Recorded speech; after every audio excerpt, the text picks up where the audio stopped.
Hi, I'm Anastasia and welcome to episode 1 of The Home Truths. I'm with my sometimes better half, Max Bryden. Say hi. How's it going? Yeah, good. So what Max and I wanted to do was bring to you something that him and I do every day at home. So him and I explore many different concepts from love, relationships, business, success, health, wealth, growth, trauma, healing, anything you can imagine, we go there and we kind of conceptualize, theorize through lessons that we've learned and by observing other people. And so from doing that, we would then speak to our friends. And one of our friends that we spoke to is a partner at a law firm.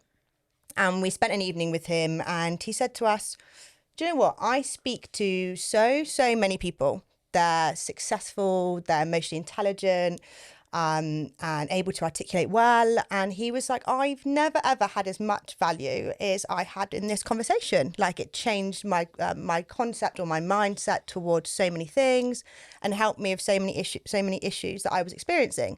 He then went on to say, this is too good not to be shared with the world. So with that idea, here we are. He said, you should go and do a podcast. That's exactly what we're doing. And so we're bringing to you the Home Truths. Now, through this series or this podcast, we're going to explore many different ideas, concepts. We will probably dance to the edge of the earth, exploring the idea before we try and come round full circle on it. And we just hope that it helps you the same way it helped our friend. And also helps us. We talk like this all the time at home, and we really wanted to encapsulate it and sort of share it with the world, like you've already said, and bring some of our knowledge and our conversations and the places we get to during the conversations and new ideas and new concepts that we've sort of feel out along the way. So hopefully we can achieve that over this podcast. Absolutely. And for the first one, episode 1 of The Home Truths, we wanted to explore something we called herd mentality and craving acceptance. Now, where this came from, just to explain how it came to our minds, because some weird and wonderful things do. We were watching Vikings the other day, weren't we? And I was like, you've got to pause it. I've got this idea. Or I've got this thing that's in my head. He's like, right, okay. Pauses it. And I was like, can you imagine living life and having this one thing that you always really wanted to do? And for whatever reason, mostly because of the people around you, you never do it. You die having never done that thing you really want to do. Like, for example, you know, there's a guy saying, do you know what, I really want to be in this choir. You know, you watch a choir and you're like, more than anything in the world, I'd love to be in a choir. But you're like, I'm not going to do it because all my friends are going to think I'm lame. And then we were like, well, either you need to bin off your friends, or if you don't even realise it's to do with that and it's at a much deeper level, then kind of how sad and how screwed are you? You're not going to know, and you're going to forever live in this state where you don't do the things you want to do. Yeah, no, obviously it's, you know, it's vastly complex, and I think that a lot of people spend their lives sort of on autopilot, scared to say the things they truly want to say, do the things they truly want to do. And on a base level, you can just think, well, I'm not confident enough to do that thing. I'm scared of doing that thing. And on the surface, it probably is that, but you know, then you look at it a bit deeper and you think, why can't that person do the things they want to do? And that's probably because your environment, the people you spend your time with, your upbringing, social pressures, things that have sort of created that mindset that you feel that you can't do the things you want to do. And it's very difficult to even realize those sort of forces are at play in your life. And that's why I think it's important to break down these things into smaller chunks and do things that are more, you know, and you hear it often, like step outside your comfort zone. But, you know, you can't go from 0 to 1,000 and expect to be successful. You can't do something that's incredibly scary for example, the person that wants to join the choir. He probably needs to just do one thing a day that's sort of 1% out of his comfort zone to get him to a level to understand all of the rest of the stuff we just spoke about. Because we were talking about, I think this morning as well, and we had to keep stopping ourselves, being like, don't talk about it, don't talk about it, we'll talk about it. We didn't want to get into it. Yeah, because we knew one, we'd be late for the podcast recording, and two, I didn't want to kind of plan anything we were saying. I wanted it to be really organic. Yeah. But one of the things we did, touch on this morning was we've just said herd mentality and craving acceptance. So when we talk about herd mentality in this context, we're talking about maybe people being like, oh, that's lame, don't do that. Or your friends, when you tell them something, that will never work. And there's this kind of, so it's a bit of a negativity side of things. So this is the one side here. And then on top of that, there's a desire for you to be accepted. This, I want approval from others. So if not only you are guilty of that you very much need approval from other people, and you've got these shitty friends who constantly say, oh, that's lame, or you can't do that, you're really, really fucked, aren't you? Because both of them together means you've got no chance. At least if you've got shitty friends, but you're not someone who craves acceptance of others, you'll probably break away from that. And then on the flip side, you've got, you do seek acceptance from others, but you've got really, really good circle of people who are inspirational, who are driven, who are going to you. Do you know what?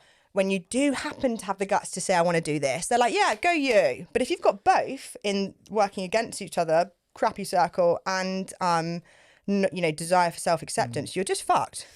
Well, yes, fundamentally that's true. But the problem is you can't sometimes identify which one is actually holding you back, because it all kind of rolls into one. And if you're not confident enough to analyze your circle, for example, and that goes sort of bleeds into the other point of being like, well, I'm accepted here, therefore I can't leave. And if I leave, another group of people might reject me. So at least if I know I'm comfortable here, even if it's uncomfortable. And that's also one of the biggest problems for people. I think it as a whole, they don't break it down to enough smaller bits to understand what's happening.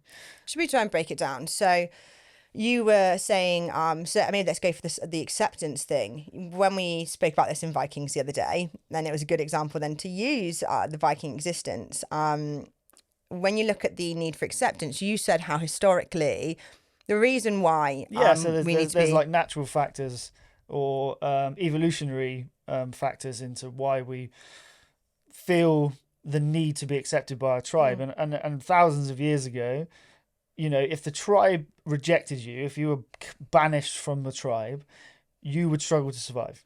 So it would see that in the wildlife, lions, anything it's like, lions, and anything like a herd, for example, of buffalo. The ones that are old, weak, are cast effectively from the group. They're the ones that get attacked by lions. And the lions that are old, or old males that get rejected out of their group, they struggle to be on their own, because they're not hunters either. The females who hunt. Without going too much on a tangent of that, the point is, as humans, if we were cast from our tribe, then we would struggle to survive. Thousands of years ago. Do you think it's also something? So it's an evolutionary trigger that we have to fight too, which is biological.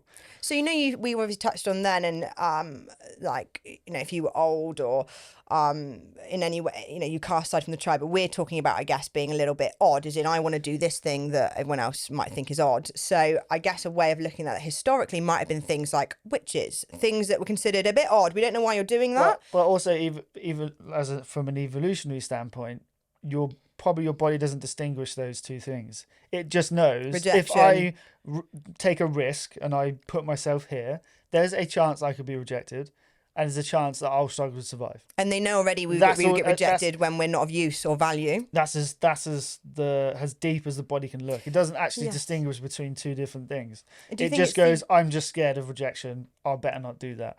Do you think it is something in the so like we said, we know if an animal gets old or sick, it gets rejected because it's not of value. So I want to go and, just use a choir example again, I want to go be in a choir. That's not of value to your current tribe, because what's value to your current tribe is playing football and doing lad stuff.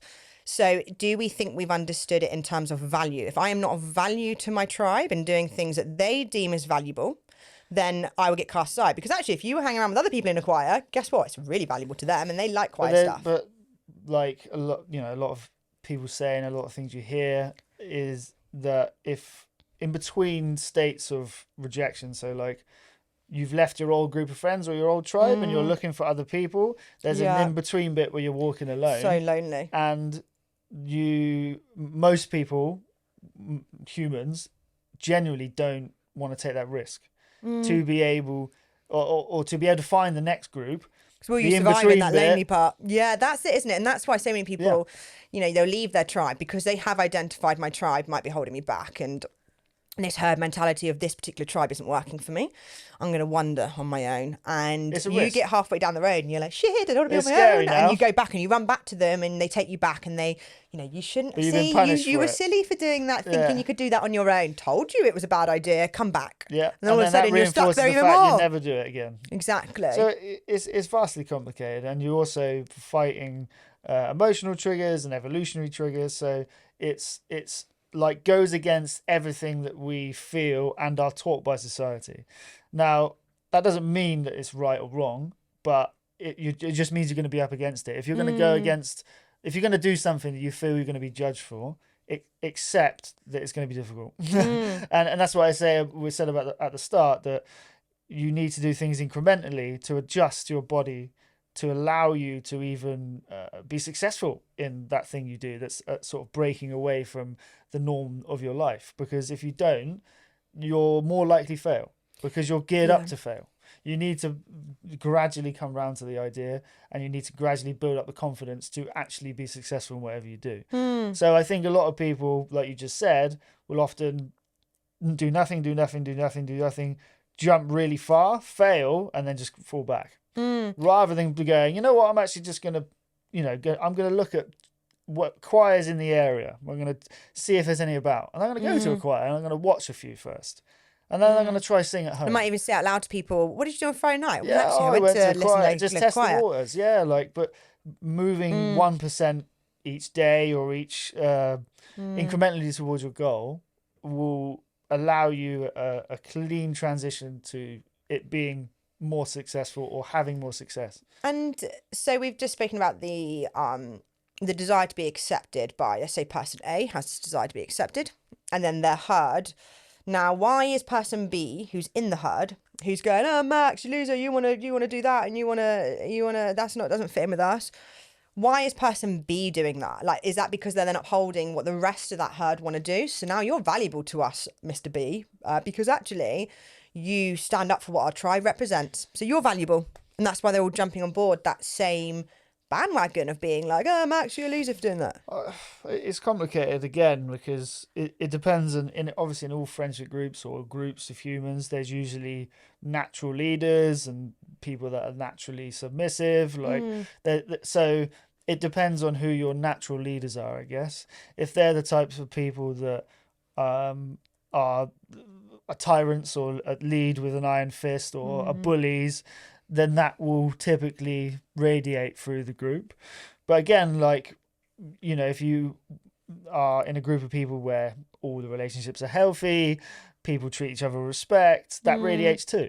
Like compounds, yeah, I think right? it's like a scarcity mindset. So, for example, myself having Isla, the law firm, and being a leader in that capacity, and in other forums, for me, because I'm comfortable in my own skin, or don't come from a lack mindset or a fear mindset, the desire to see others do well is something that kind of radiates out of me, because them doing well means that we all do well. Okay, so I guess if you're an individual in this herd and led by a leader who is in fear of them being overthrown, or fear, we because we like Vikings and kind of, gladiator films. I think our minds work quite like that, don't they? But we talk about like the downfall of the Roman Empire and how that came about. But, if you're a leader who's leading in the way, I hope to, and many other good leaders no doubt hope to, with this kindness, compassion, elevating others, we believe that leads to more abundance and success. But if you're from fear and scarcity,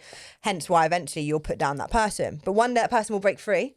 And then all of a sudden your empire and your reign comes crashing down, because all these people who are like, do you know what? I've had enough of you making me feel like shit. Yeah. I'm not putting up with this anymore. And then they will leave. Eventually, in theory. Well, and not always. Again, it's circumstantial, and it's vastly complicated human interaction. If you actually break it down to this level, I mean, from an outside, you can look at it and think, well, you know what, that actually is very simple to explain, but it's not. It all depends on certain circumstances, people's personality types, their particular sort of place in their journey, effectively. But if you're around people that are typically like narcissistic or bullies or things like that, it's the unexperienced or the unconfident that are usually manipulated by these people. When you are more confident and more educated and being around people that actually treat you well, it's very easy to distinguish that behavior is not acceptable. If you've always kind of accepted that behavior and never really reached out, you don't know any better. So that's what you just kind of well, that's normal. This is normal life, but it's not. Yeah, and then the start of this conversation, I'd said, or what I'd really felt halfway through Vikings, telling you to stop it. I just had this feeling where I just thought, how sad is that? That like, particularly both you and I, we've taken leaps and we've, for our own success, happiness, mental health, all these things that it's paid off, so to speak.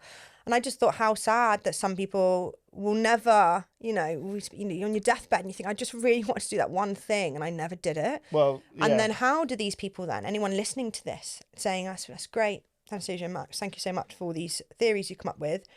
One, how do I know if that's me? And two, how do I even begin finding the self-confidence to not desire self-acceptance or to not be part of this herd? And we'll get on to shortly why breaking outside of the herd has led to great success for both you and I, mentally, business-wise, wealth, health, whatever you want to call it. But I think the starting point often is reading, listening to podcasts, well, like I learning. said, you have to be introduced at a slow trajectory for this to be successful. Like it didn't just happen. It doesn't just happen overnight. Like you have to start listening to the right things. Like I said, if you want to do the choir, like for an example we made earlier, go see one. Don't have to join one, just go and see one. See what it's like. You might meet somebody there and they say, "Oh, do you want to come? Maybe do it once, like whatever." Like you have to. And be you say, slow. "No, not me, not for yet. me." Yeah, and he goes, "Come on, you got a good voice. I heard you singing the other day walking through the park." And you think, "God, no." But we were also talking about, which is slightly off topic, but about a waiting list versus join up now. So like on, with for business side of things, if you go to a website and you're like, oh, join my mailer. You're like, how am I going to be bothered by this? Do I really want an email every day from this person? But if it's like join the waiting list for the mailer, maybe it sort of inspires a bit less commitment from that person. Well, I think it was more like join my event now or join the waiting list. Yes, but even sign up to mailer is still quite a it's still a commitment. But it's, join our mailer for the local choir as opposed to sign up now and stand on stage so everybody can see you. Yeah. Bit much. I'm not ready for that. Yeah. But I can sign up for a mailer or a and then it waiting drips list. through. Yeah, So or a waiting list. I'll dip my toe in a bit. And this is what I was saying earlier. You have to be incremental in terms of how your journey. How many times have you done something I know through my career where like I've almost pressed the send button, I'm like, no, hit, and I'm like, what the fuck have I done? That is that feeling where if there's something you want to do today, I'm now looking at the camera to tell you, if there's something you want to do, just go and press that one little button and you'll probably press it and be like, oh no, what have I done? That's a good feeling, I promise you. That's what I mean. It's incrementally moving outside your comfort zone. That's what we're talking about. We're talking about making small steps to the impossible task or the impossible goal that you have in your life.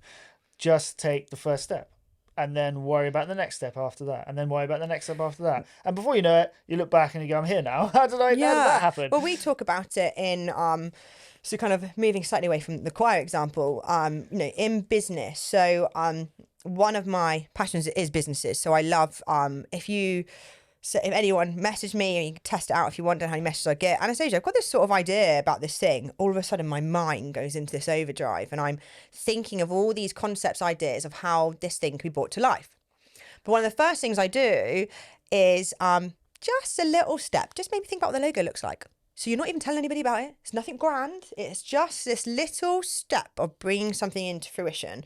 And it might seem minor. I said, like making the logo. Put into like a little workbook on something. And they're tiny little steps in the right direction. And all of a sudden, then it's launched and it's live. But I almost like to, I sort of say it like working backwards, as in, the logo seems, why on earth would I draw a logo? I don't even know what my idea is. Well, sometimes that can be the easier part because you've got like a little vision in your head of this little step of what it might look like. And then you can start adding all the other stuff in once you've taken that little baby step forward. Yeah, that's the important note for anything. I think you learn or we've learned throughout our experience over the last however many years that nothing can be achieved in its entirety all at once. It's not possible. It's impossible. And in fact, you don't know all the answers. So what do I do know the answer to this one question? So that's all I'm going to do. Well, look at you and your crypto journey, say, like, first started off, I suspect in just reading some things and what's this thing? And then you're doing a bit of trading. Some terrible mistakes along the way, which one has to do to work out what direction they're in. It's one step closer to succeeding every time you fail. And now you've got a community group where you are posting out stuff that other people want to learn and hear about, which is like, when you first started, was that ever your plan? No. But your plan was, similarly back to the choir example, sing in your shower, sing in front of your mum and dad, little like you would have been, trading in your own time, and then maybe mentioning it to a couple of friends or your mum and dad. So you just started doing this thing.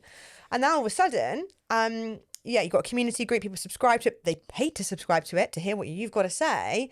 That was, not the original but there's plan, there's no way you could have, that's what I mean, I couldn't have done that from day one. No. And also, you wouldn't, the journey in anything changes along the way. And it's quite a good example, actually, because you do get people going, crypto, what a fucking nonsense. And it's then made me think, actually, when we're going back then, we've got the desire to be accepted and the herd mentality.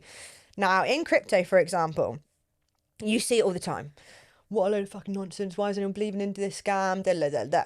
Okay, and I've seen it, you might comment to try and give someone some help, and then some troll will pop on in with their big troll head on, telling you why it's a nonsense and you're an idiot. Like, being abusive, by the way, sometimes. I never really understand that needs to be it. Wow. And actually, and then you look back, okay, this herd mentality, and why is it? It's the fear of the unknown. Whoa, what is this thing that you're trying to encroach on us? We like bricks and mortar, we like property. And your idea of telling me some other thing to invest in they're scared, right? That must be why a lot of the herd mentality and the negativity that, stay in your box. We don't want you to create something that could change our current landscape and make you maybe more successful than me. I don't like that. Yeah. Again, vastly complicated, but that is fundamentally how it is. If you look at all long-standing corporations, any businesses that have happened over the last 100 years, not many corporations last longer than 20 years. And that's simply because my opinion is that they get to a certain size, they become like clunky and they can't make quick decisions. That's the mechanics of why they slow down. They become archaic. But also, everything that made them what they are, they lose through time and the way their larger business structure works. And also, a new idea will come along that will supersede them and they'll miss it. They will ignore it, thinking it's stupid. This is the way it's always done. Look at the printing press.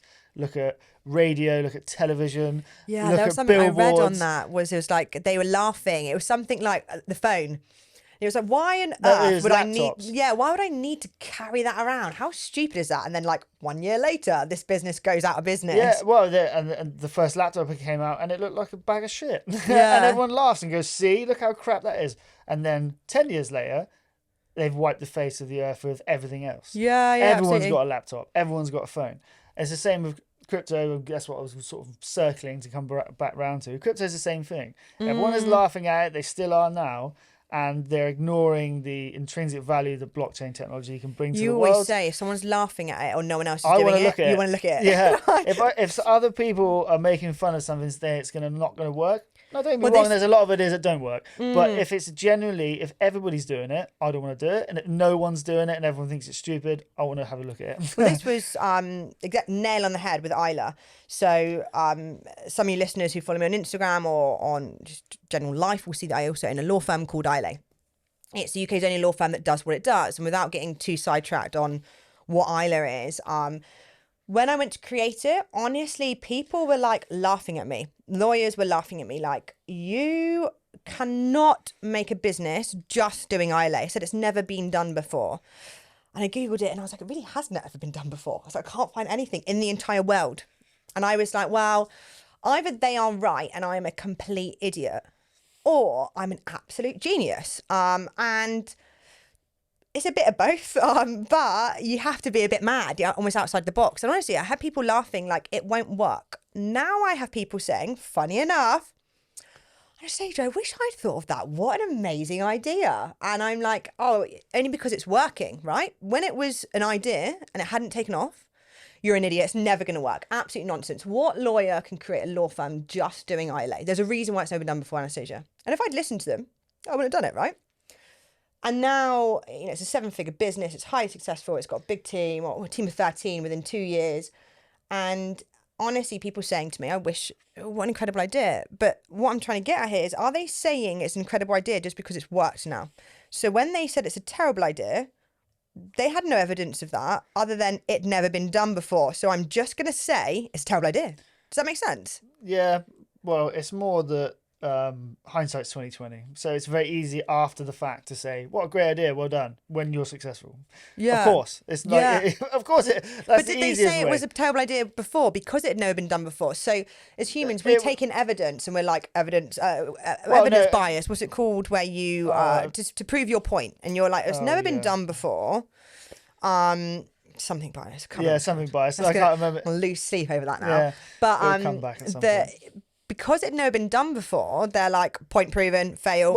If it's never been done before, really, their opinion is quite valid to say it's a stupid idea, because actually they're right. So again, it kind of is, which is why everyone's fucked unless you're a little bit nuts, and then you're like, stuff it, I'm doing it anyway. But again, like, to put it bluntly, like, somebody else's opinion doesn't matter fundamentally in anything that you do. It really doesn't. We take massive. Said, I guess if it's never been done before because everyone thinks it's a terrible idea, isn't there something in that, like you said, to be like, well, maybe it is a terrible idea because it's never been done before. But obviously, I know that's not true because it worked perfectly well for me. What I mean by their opinion is valid, so it makes them, with a very easy statement, seem knowledgeable. So like, that's stupid. It's never been done before. That's an obvious thing to say. It's credible because the evidence suggests that's true, but it doesn't mean that it's right. Does that make sense? Yeah. I get it. And then obviously once it's hindsight again, I wish I'd have thought of that. Yeah. But if you did think of that, idea alone is not enough. You need to be able to deliver it, and you need to be able to get behind it. And like you said before, pretty much the first thing you did was draw the logo. You know what I mean? Literally, I've been doing recently to try and build up social media posts and these various weird and wonderful things now we like to do to get out there. And I was looking back at a lot of kind of messages and posts I'd sent back when we launched in 2022. And one of the first things was this little crappy drawing of this logo. And like you said, it was just a little step towards the right thing. I didn't have to tell people, well, I'm doing this thing and that thing and this thing, because that was too much. But what I could do is get a pencil and a paste paper and draw it. And so going back now through all that history like for my fleshing out posts, that idea to bring it to life, you know, and almost believe in myself a little bit. So micro transactions with myself to be like, okay, good, I've done a logo. I think it's Stephen Bartlett. We went to see him previously in London. I'm sure many of you listeners would have listened to him and definitely listened to his podcast. If you're listening to ours, I suspect you very much listened to his massive podcast. And he says about, building trust with yourself. So if you, for example, this morning I'm going to get up and I'm going to read 5 pages of my book, and you do not read 5 pages of your book, you are telling yourself you are untrustworthy. You are telling yourself you can't rely on yourself. If you can't get out of bed and read 5 pages of your book, or that one thing you said you were going to do, then you have got no chance, boy, of standing up on that choir in front of everybody that's terrifying you, because you can't even keep a little promise to yourself to read your book. And this is kind of, that backs the theory of slow integration, 1% towards your goals. You need to build up a healthy relationship with yourself. The main thing being because you're the only person inside your head. You're the only person who experiences your life. Everybody else is kind of a non-playable character in your life. So you have to focus on making sure that your relationship with yourself is as good as it can be. And I know for a fact that a lot of people's relationship with self is probably the worst relationship they keep. It certainly was mine for a very, very long time. I was way nicer to other people. There's things that I would say to myself that I would never say to another breathing human being. It needed to be around the other way around, where you're like, I believe in myself and fuck you for thinking I can't. You needed to be the other way around. Yeah. You need to set healthy boundaries.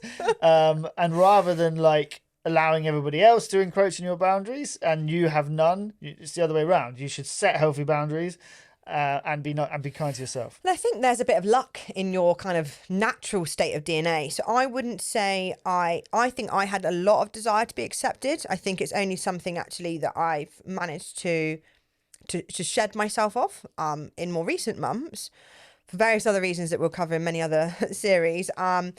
But so that actually wasn't why I use the ILO example because it relates to my life. That wasn't why I was able to go, do you know what? I don't care that you think I'm stupid. I said, very experienced lawyers being like, Anastasia, this is not going to work. The reason wasn't because I was outside of the want to be accepted. I really want to be accepted. In fact, that was one of the things that I'd struggled with in law firms. Anyone who's watching on camera, I don't look like a lawyer. And that used to trouble me quite a lot. I actually used to have panic attacks when I'd worked in law firms. It was manifesting itself in this kind of like, I'm not accepted. So it wasn't because actually I was so okay with it.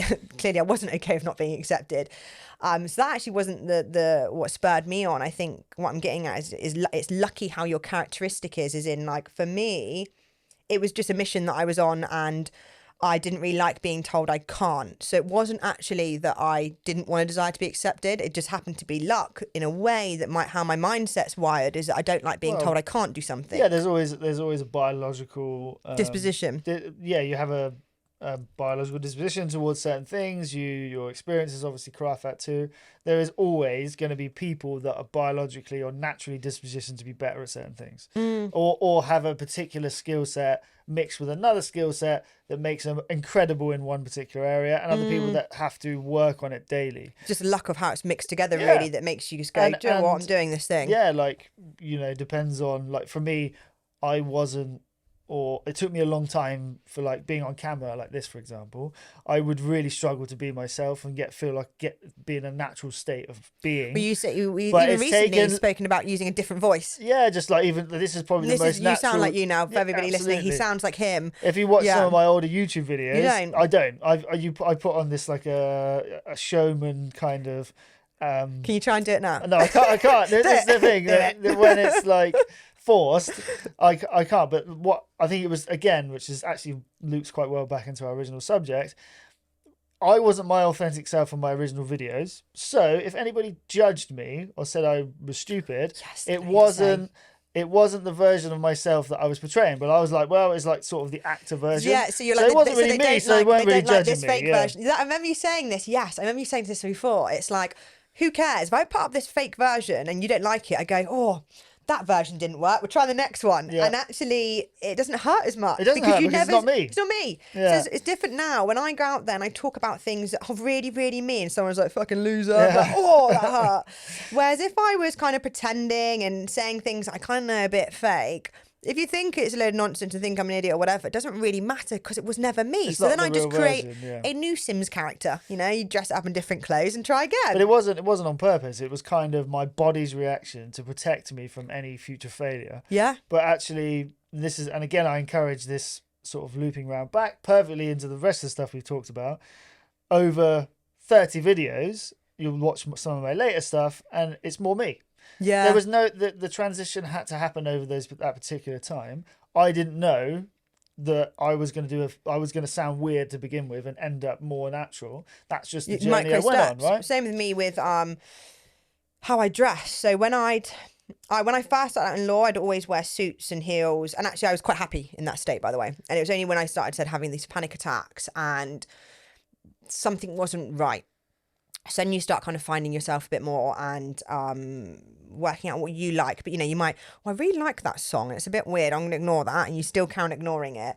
And then I kind of got to this, not quite this version, but like a halfway house where I looked a bit like this. But then I'd go to events and particularly in the property and finance world, a lot of the women look very bougie and very feminine, you know, nice dresses and heels. And I would then try and I'd like see like events. I'd like Google the event and look at what they're wearing and be like, right, so I need to order that thing, put it together and look like I'd basically gone in my mum and dad's wardrobe and took one item from each shelf and hope for the best. Like, it just looked shit. I just looked like a kind of a beta version. Yeah. Beta, is it beta or beta? Beta, So I just look like a this badly like made up version. Wish. Yeah. Yeah. We like saying that one, don't we? A Wish version. Yeah, no, that's what I looked like. And I could feel it. But then I started dressing like me. And you walk into a room, people are like, whoa, you look incredible. And you're like, what? I just look like me. Yeah. And then the penny drops and you're like, fuck, I just look like me. I should just do what I wanted to do the entire time. Yeah, and then all of a sudden you're, you know, going back to the herd part of it, and it's probably a whole nother subject on kind of that loneliness and separating from your group. So we probably haven't got time to delve into that today. But touching back onto that is you would then start meeting or being attracted to those people who, and them attracted to you, who won't find it weird that you want to be in a choir. Because for whatever reason, they've spotted you look like someone who wants to be in a choir. And then all of a sudden they're supporting you. They just accept you for whatever you are. And whatever you want to do, they have full support. Yeah. And they're the kind of people you need to be around because it doesn't matter what you end up coming out with. And, you know, within reason, as long as you're not hurting anybody else, they'll be there to support you. And it's like, I can just say whatever I want and it will just be heard. And I won't be made to feel stupid. That's the ultimate goal, right? Yeah. But the more you are, right, the more naturally that you'll hang around people who are aligned with you. Whereas if you're this fake version of you, well, I think then you're hanging around the people are not who you are, if that makes sense. But I caveat it with what you said before about like not feeling yourself, dressing up differently, and you go into events and people give you a weird vibe. I really think people can detect authenticity. We have like a natural radar. So they were being weird with me because I'm weird. Because you're like, well, I feel weird and I'm not dressing like me. And who's this weirdo over there not looking, you know, looking strange and feeling strange. I think when you just sort of own whatever you are, you just go and you turn up, you're relaxed, you know, you look how you look. People just they can just feel it. And you, unlike we can detect it in people. And everybody just there's has something this, off, isn't there? It's like, who are what you? Are you trying to do? Like, it feels like you're trying to be something you're not. And it's, as I say, like people or humans have this natural detection for that. Again, probably an evolutionary trait to be able to pick out people. Because you know what? Even if, you know, there's people who you don't vibe with, who aren't your type of person. We've all said it, right? Yeah, not my kind of guy, but actually at least he's quite fucking straight and that, you know, he's straight, you know where you stand with him. And actually that's a compliment you give people. Even if they're not your person, you can respect them. You can respect for being that they're like, authentic. Do you know what? He says what he thinks. He listens to this type of music, which isn't my bag. But do you know what? I've got time for I him. can respect that. Yeah, there's something we do say that, don't we? Right? Yeah, but again, that's what I mean. Like, but when you're, and we were speaking about this on the way up here, I think a lot of people get stuck in this territory where they're just people pleasers. They don't want any enemies, but they want everyone to be their friend. And if you're sort of in the middle, that's that self-acceptance thing, desire for acceptance. Yeah, isn't it? But if you're in the middle, like you have no real strong alliances. You don't have anyone that loves you and would die for you, and you don't have anyone, the haters. You don't have people that are against you because of your beliefs. You sit in the middle, so you have no one, and actually that perpetuates more scarcity mindset, more willing to compromise to get to please all of them. Yeah, and you end up still just in the middle. That's what, you know, both you and I, you know, I just said at the start of this, like we theorize about these concepts through observing other people, but also through our own life lessons. Jesus Christ, I used to live for other people. It's all I used to do. And it still landed wrong for some reason because they were the wrong people for me to be around, you know, organizing certain things and making sure everything was the best I could. I put my heart and soul in it. And then it'd be like, well, actually, she ain't done that because she wants to be centre of attention. And you're like, wow, like if you are around the wrong people, you trying to please them desperately. So anyone here who's like, but I just really want to please people, it's going to land wrong anyway. It's going to land wrong. And they actually won't think, you know, to be around the right people. Yeah, they'll see it how it's supposed to be. We've discussed it multiple times about if you try to engineer a particular situation, well, I'll do this because I want them to think this of me. Yeah. Rather than just doing what is natural, it will be misconstrued or done in the wrong way and be like, oh yeah, but you just want to do that, and it's like, no, because I if you didn't. actually just like, I just Or really I want to do it was 'cause trying to I want you, engineer it, but to not that love way. me so much. I Yeah. want you to love me. I want you to accept me. So I'm going to do all these things because if I do this, because this is thoughtful, they're going to love me more, please. You know, that kind of level of self. It's never seen that way. It doesn't land that way for some reason. And the reason being is because it's not your truth. You know, something when introducing this, the home truths is because we firmly believe the truth, as cliche as it is the one thing that will set you free. So we've discussed before how, you know, when you say something because it's not quite the truth, so you're like, how do I engineer this so that it comes out in this scenario? And then it doesn't go how you want. You think, fuck. The only reason why you think fuck is because you could have engineered it in a different way because it's not the truth. So you had 3 options, all of which are non-truths. You picked option A and it ended up with this really result you didn't want. You think, the reason why you're gutted is because B and C were also non-truths that you could have picked. It could have worked. But if it is just the truth, it's truth. Whatever happens because it's the truth. I can't change that. Jordan Peterson is someone we watch and listen to a lot. Is great Canadian psychologist. He says all the time, you know, the path. If you say the truth, you're on the path you're supposed to be on.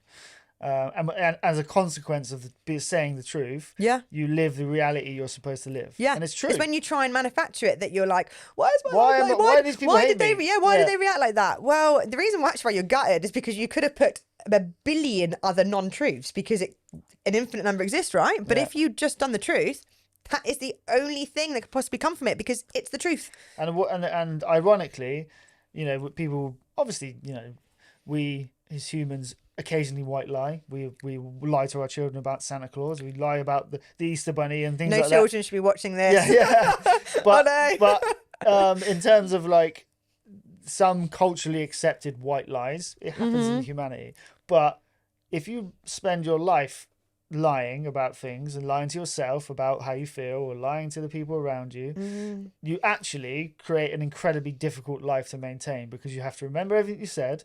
You have to dance around all the lies you've created. If you are just saying the truth, it might be difficult in the interim or immediately to say, I feel this way about you, or this thing has happened and it hurts, or this might hurt you. But once it's done, it's done.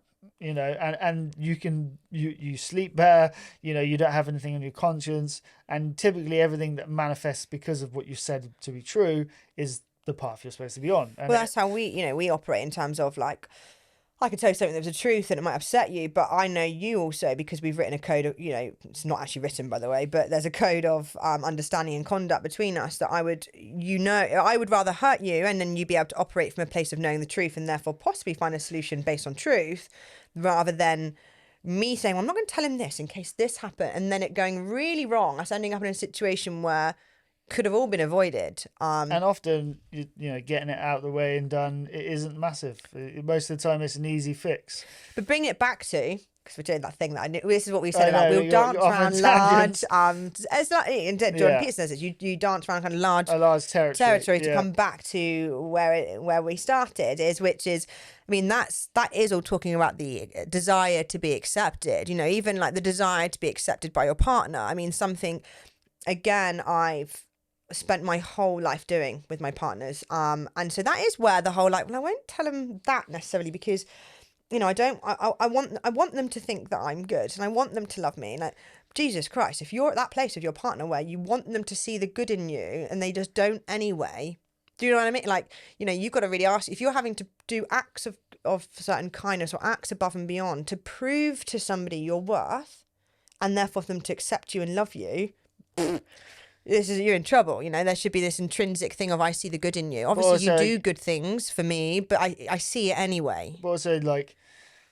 yeah, to explain that a bit more, that it's difficult because obviously there was parts of you, for example, that required acceptance and wanted to be loved and all this other thing. So in sort of pursuit of that, you warp your reality to fit those needs.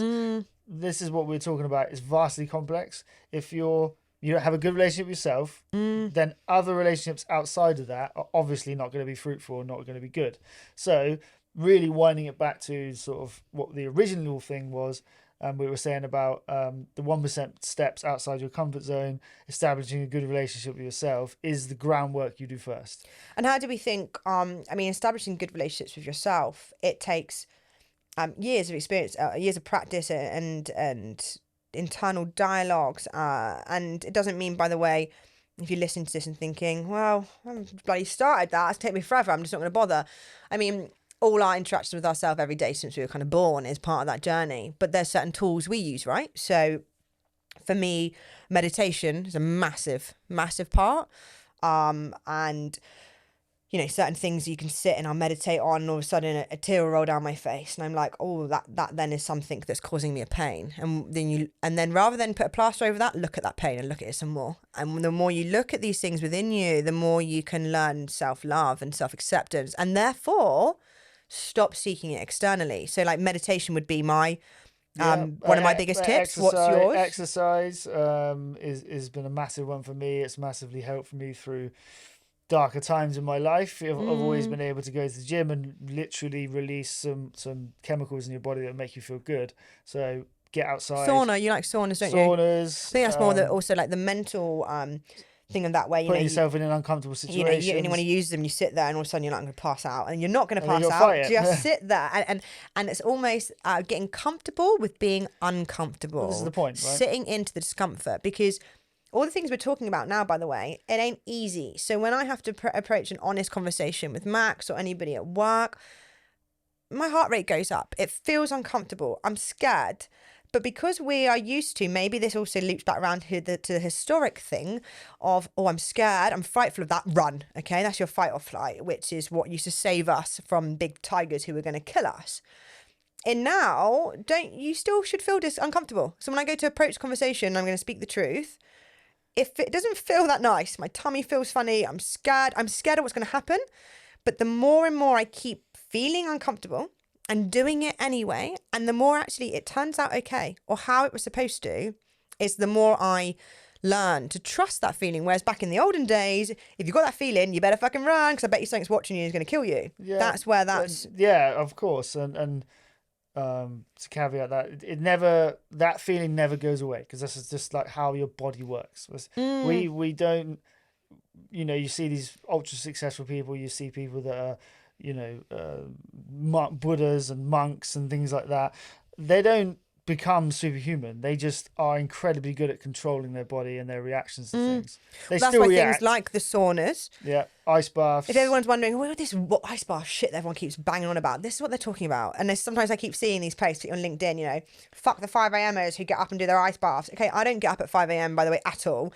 But that mentality of like putting it down, I think, again, herd mentality, fear, and lack of understanding. Now, actually, do yourself a favour and go and research why. The reason why it works, go and jump in one. That is exactly it. You are slamming it on your socials because you can't do it. I tell you what, I got all the time in the day for people that, I've been doing ice baths for 6 months now. I feel no difference. I think they're shit. I'll listen to it and I'll have a conversation about it. Yeah, but if you say that's not gonna happen. Shit and I've never had one, I'm not interested. Yeah, well, we always say as well, why am I going to seek advice from somebody who isn't doing or isn't where I want to be, right? So someone's going to me, oh, your relationship's fucked, and on they're like 52 for divorce and sits at home with their 17 cats. I'm like, do you know what? I Probably appreciate what you've got to say.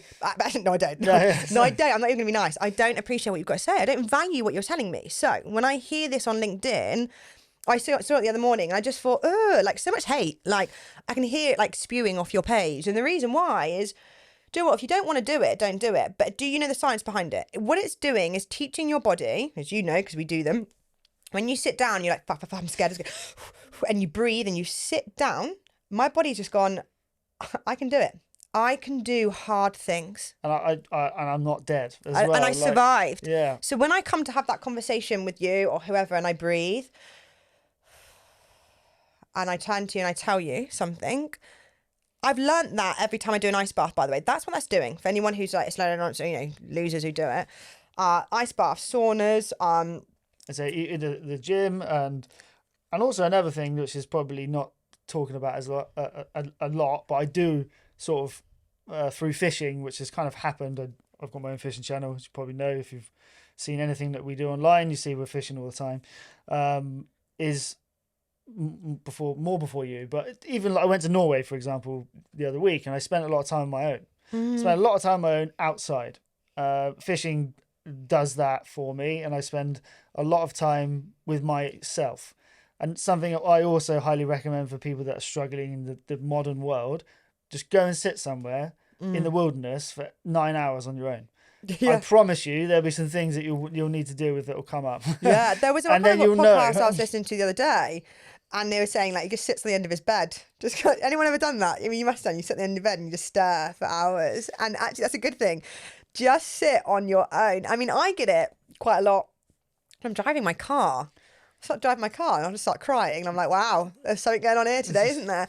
Because I'm on my own. I'm around people so much. I think it can also be a massive it's like a blocker, sort of social interaction with people. You don't have to think about yourself because you're around others. Yeah. You can easily deflect the energy towards other people's lives, other people's days. We can talk about you. I don't have to talk about myself. Well, have you not noticed, something we've experienced firsthand, and I'm sure a lot of listeners would, have you never noticed when, like, there's certain people who will just go above and beyond to get involved in your shit, and you're like, what's wrong with you? Like, why are you doing that? Like, people that you see, meddlers, 9 times out of 10, if you lift back a bit, their life is usually giga-fucked in some way. Like, and actually, I then say that from a place of actually feeling a bit sorry for them, because it's a deflection of my own life. If I'm like busying myself, and not even in a helpful way, sometimes they're just judging or doing things, and I'm like, what's going on here? And then it's like, oh, that, like, there's something wrong with their life, and it's a real deflection.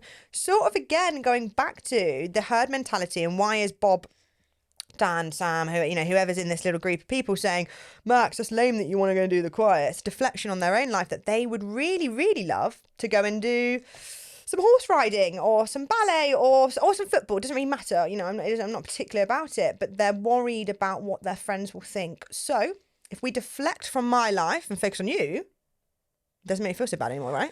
Well, it's easier to pick faults in what people are doing rather than what you're not doing. So like you can just, I don't know, everyone's a boxing expert when the boxing's on.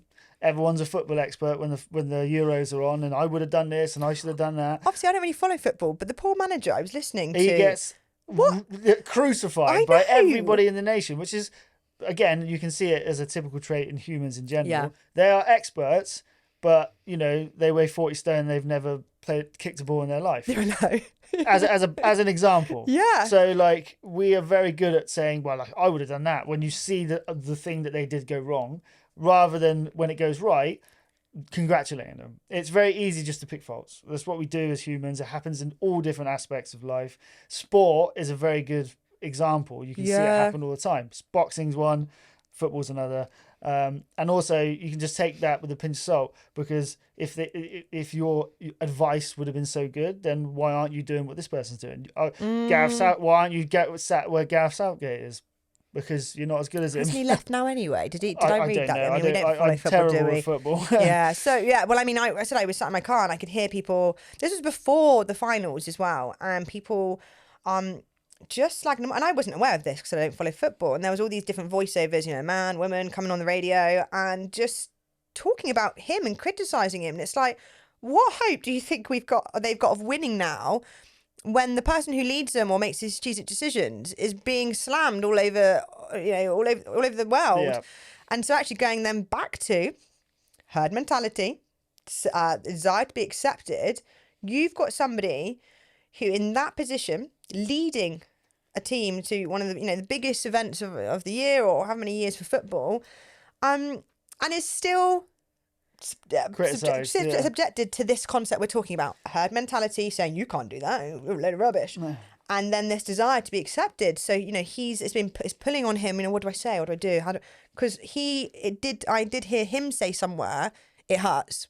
It hurts. Everything I'm doing, it upsets. I want you to like me. Yeah, of course. But again, like that's what we were talking about at the beginning of this and throughout the conversation, is that you're never going to get rid of that. It's a natural part of our being. You can use it in its shadow form or its negative form, or a dark form of it, or you can bring it into light and use it in the a correct way, like by wanting to be accepted by people who value you, which is great. I'm not saying you do good things. You're never going to not want to be accepted, but just want to be accepted by people who value and love you and want the best for you, rather than wanting to be accepted by people who never support you, criticize everything you do, hold you back from the things you really want to do in your life, and make you a worse person. That's fundamentally what we've probably been trying to portray this whole time. Is make sure that the crowd you have around you is there to support you, not hold you back.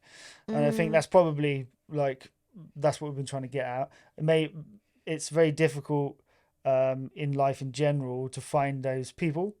And I think to begin with, you need to look inside, like, and that's how you start this journey, you know. Yeah, absolutely. And I think like with the herb mentality particularly, once you've started to identify, I think once you made the decision that I'm being held back, because I don't think it's as conscious, as we said from the start, it's not as easy as that. I can't remember making a decision being like, I'm being held back by these people. I don't remember it being a conscious thought that came into my head. It's just a series of feelings where like, I personally felt like, I felt very, very, very lonely, even around these people. So if you're in this desire to be accepted with this herd, and this herd are not supporting you, and in fact maybe put you down or make you feel stupid or don't have the same visions and dreams, my body told me before. Your body knows, yeah. I mean, you always say that. I mean, I personally felt really lonely. Really lonely, and although I was surrounded by people all the time, I felt really, really alone. You say that you actually used to get pain, really bad acute pain in your gut, which for anyone, both scientifically or spiritually, I'm very spiritually inclined. You probably more rational and scientific, but definitely have a spiritual element within you. Your gut is that, you carry it, your ancestral line, your gut feeling, right? Yeah, it's the second largest area, condensed area of nerve endings apart from your brain. So yeah. The whole gut feeling, there's some truth to that. Yeah, and absolutely. we can get into that on another podcast. yeah. But like, and it sort of last thing I want to say on it, like you might have multiple groups in your life, like the people at work, for example. Yeah. My old work was a very negative and toxic environment. Various different friendship groups, or people you hang around with, the people at your local soccer club or your rugby club, or there might be 5 groups in your life that are all challenging you on the things we've talked about. Yeah. And that's what I say. Sometimes you can feel completely lost into where to begin. And that's okay. To anyone listening to this, it's okay to feel lost. It's okay to have that feeling of feeling lonely. Like you said, yours was a physical manifestation within your gut. Like your body will tell you, it carries trauma, it carries pain, particularly like, things like your hips. And again, we can talk about this all in another episode. But, if you are sat amongst people and you feel lonely, or that you've got this inclination that you want to do something, but you don't know why, but you're scared, but you might not even pinpoint it as the people being at fault. And that's not their fault, but, you might not pinpoint it. It might just be a symptom of a wider problem in your life in general. Yeah. But, like, sort of to round up, and my sort of last piece of advice on this subject would be to just take the first step into trying something new. Yeah. That would alter the direction of your life. Yeah. Do that. Pick up a book, listen to a podcast. Yeah. Go to a show. Go to a talk, something that you haven't done before. Yeah. Try and figure it out. That would be the starting your bit of blocks. thing for you. Yeah. For me, I think it all started when I started doing things like meditation. Hypnotherapy was one of my biggest starting to this kind of trajectory of life-changing events. So for me, yours is probably a good physical step-by-step, physically do something, pick up a book. I think for me, and I totally agree with that. And then to add to that, inner work, sit with yourself, as you did say, go and sit on your own when you fish, sit with yourself. Don't hold your stomach, hold your heart, feel it. And then you will start getting the answers. And once you can learn to trust yourself on a micro bit, day by day, trusting yourself is one of the biggest things you can ever do to make steps in the direction that you want to head. Yeah, pretty much. There we are. I think we'll round it up. I think we're rounding up there, and that's episode 1. Thank you everybody for joining us. We are going to be doing this every month with you, and exactly as you've seen now, we'll explore a topic. We'll see where it goes, come back round full circle, hopefully, to give you some direction and advice and how that can help you. If you found this interesting, it's helped you at all, drop us some love in the comments. It really helps us to know that we're on track, because like you, we don't know, we're just giving it a go. So or if there's anything you would like us to talk about, or give us feedback on the subjects, by all means, leave it in the comments, and we'll take Pick it it on up. board. Amazing. Thanks so much, everyone. Thank you.